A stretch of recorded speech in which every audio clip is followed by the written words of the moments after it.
onde nós tratamos também de assuntos que são importantes e fundamentais, muitas vezes, para a nossa vida, né? Para a manutenção da vida, como o assunto que vamos tratar agora, que é sobre doação de órgãos, e temos aqui o doutor Aguinaldo Soares Lima, que é cirurgião geral e também trabalha com essa visão multidisciplinar, ensinando sobre doação. Seja bem-vindo, doutor. Muito obrigado. E antes do doutor nos ensinar um pouco mais sobre doações de órgãos, nós vamos ver uma matéria feita em cima desse tema. Vamos lá. Ademar foi diagnosticado aos 24 anos com diabetes, uma doença que trouxe várias complicações e mudou totalmente a vida do projetista. Quase cego, com os rins funcionando mal, ele se tornou dependente da hemodiálise. Em 2006, Ademar recebeu uma nova chance de viver. Foi submetido a um transplante duplo em um hospital de Belo Horizonte. Se recuperou bem da cirurgia e hoje leva uma vida normal. Ao lembrar da experiência, se emociona com o apoio incondicional da família. Eles me abraçaram e ficaram junto comigo o tempo todo. Ficaram não, né? Estão comigo o tempo todo. Eu tenho um filho e a minha esposa. Os dois são o motivo de eu estar aqui hoje. A responsabilidade da gente é muito grande. Muito grande com a família da gente.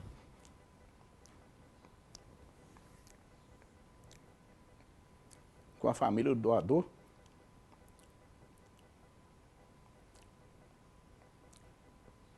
Porque não é fácil. Você doar um órgão seu é complicado, né? Aí eu tenho que cuidar direitinho de mim. Para agradecer a minha esposa, ao meu filho. E agradecer a família do doador. Importância que velhice sente na pele.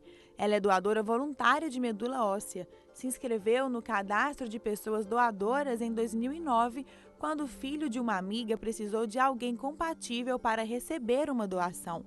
Infelizmente, a criança não sobreviveu. Hoje, ela incentiva a ação que pode ser feita por qualquer pessoa disposta a ajudar. Eu acho que se eu pudesse doar a vida, dar uma esperança para alguém, Jesus deu por mim. Imagina eu poder dar por alguém. Eu acho que existe uma falta de conhecimento das pessoas em relação a isso. Quando você doa um sangue lá no Hemominas para alguém, é só você falar assim, eu posso me cadastrar no Cadastro Nacional de Medula? E na mesma hora eles usam aquele mesmo sangue e já te cadastra. Isso é uma falta de conhecimento. Se todos nós brasileiros pudéssemos e tivessem essa noção da importância de você ser cadastrado no Cadastro Nacional de Medula, com certeza nós estaríamos salvando muito mais vidas do que já são salvas hoje.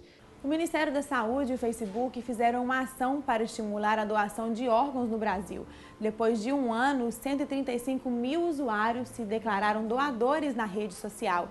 Para adicionar informação na sua página, é preciso fazer o login, clicar em evento cotidiano na parte superior da tela, selecionar saúde e bem-estar, clicar em doador de órgãos, selecionar o público, clicar em salvar e pronto. Rápido, simples e muito eficaz. Para ser doador de órgãos e tecidos é preciso ser maior de 18 anos e estar em condições de doar o órgão ou tecido sem comprometer a saúde. Uma simples atitude que pode mudar a vida de outra pessoa.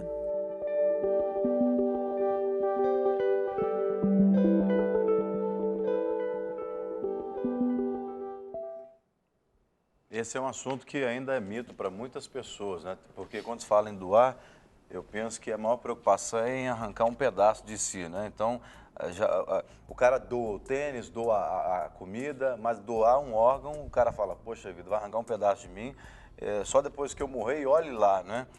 O senhor acredita que esse seria um dos principais fatores impeditivos? Você falou uma coisa importante que tem a ver com a doação de órgãos de uma pessoa em vida e também mesmo com a doação, que a gente fala de doador falecido. Esse assunto que eu digo é o desconhecimento sobre a matéria. Então, quando a gente faz campanha sobre doação de órgãos, muitas vezes as pessoas não sabem do que se trata, elas vão procurar esclarecimento com outras pessoas que estão cheias de preconceito ou com fantasias e ela acaba tendo uma ideia errada sobre isso. A gente poderia dizer que nós temos dois tipos de doação. Uma doação em vida, em que a gente pode dispor voluntariamente de parte do corpo da gente. A mais comum, a mais conhecida é a doação de um rim, né? Essa doação pode ser feita por um familiar, um parente até quarto grau, e a pessoa é submetida a exames para ver se ela tem condição de fazer isso, se o rim dela também é bom e se ela é compatível com a pessoa que vai receber, aquele parente que vai receber. Existem outras doações em vida menos comuns. Mas a doação da pessoa que já faleceu, essa precisa de um pouco mais do entendimento, né? Porque ela acontece quando a pessoa está numa situação que a gente chama de morte encefálica.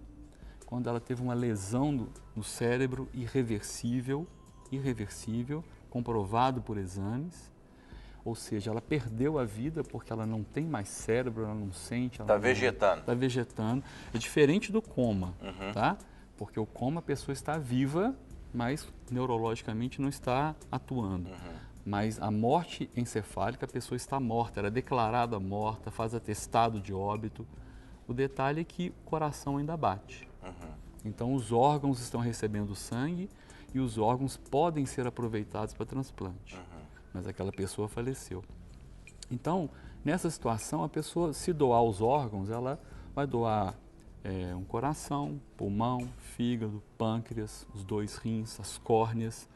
Ela pode beneficiar muitas pessoas, sem nenhum risco, porque ela já morreu. E esse entendimento, às vezes, não é bem passado para as pessoas. Às vezes a família fica ali com esperança daquela pessoa, daquele ente querido, voltar à vida novamente. Mas e se no caso da parada cardíaca, que não seja só a morte encefálica? Nesse caso, também os órgãos podem ser doados ou não? Não, nesse caso, se há uma parada cardíaca, os órgãos param de receber sangue. Então, com poucos minutos, eles perdem a viabilidade, né?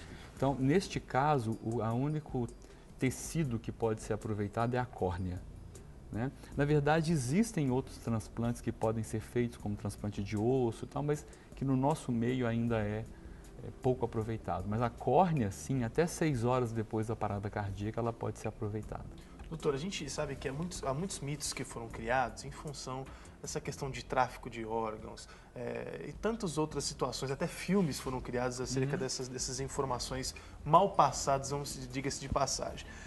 Eu queria que você falasse um pouco sobre esse trabalho minucioso que é a análise, o exame, o diagnóstico, todo esse ciclo que envolve o doador e aquele que o receptor do órgão, né? Fala um pouco sobre isso. Eu estava lendo sobre, é uma questão muito minuciosa, são médicos que não fazem nem parte da equipe, que vêm dar o laudo. Fala um pouquinho sobre esse trâmite. Sim. Olha, os transplantes, eles são cirurgias complexas, são cirurgias diferentes. Mas não são cirurgias mais importantes do que outras. Todas as cirurgias são importantes porque elas são feitas para aquilo que a pessoa precisa. Mas no caso dos transplantes, ela tem uma complexidade que é diferente. E é exatamente essa diferença que se baseia em alguma doação, e se baseia num tratamento de uma doença grave, de uma cirurgia de grande porte, faz com que haja um tratamento muito especial dessa situação. Então, existe o Sistema Nacional de Transplantes, que coordena toda a atividade de transplante, ou seja, no Sistema Nacional de Transplantes são registrados todos os candidatos a receber um órgão, um tecido, e também são registrados todos aqueles que eventualmente são doadores, ou seja, foram identificados num hospital como morte encefálica e tudo. Toda essa atividade ela é altamente controlada. Você sabe quem é o possível doador, você sabe quem são os candidatos e é muito, muito difícil que ocorra alguma coisa por fora disso. Então, isso que é importante, esse entendimento. Por quê? Porque você não faz um transplante, qualquer que seja, sozinho. Você precisa de uma equipe muito grande, de uma infraestrutura hospitalar, né? Então, são muitas pessoas que participam disso. Sim. Não é possível se fazer isso escondidinho em algum canto, né? Então, isso para tirar um pouco o receio das pessoas de que isso possa ser uma atividade assim, como algumas pessoas fantasiam, a pessoa foi sequestrada, foi encontrada sem um rim. Sim. Né? Foi encontrada sem... Não se faz isso num porão, num quartinho, né? É uma atividade muito complexa, exige muita estrutura, né? E é por isso mesmo que essas fantasias precisam ser esclarecidas. Você perguntar para as pessoas que participam do meio e tal.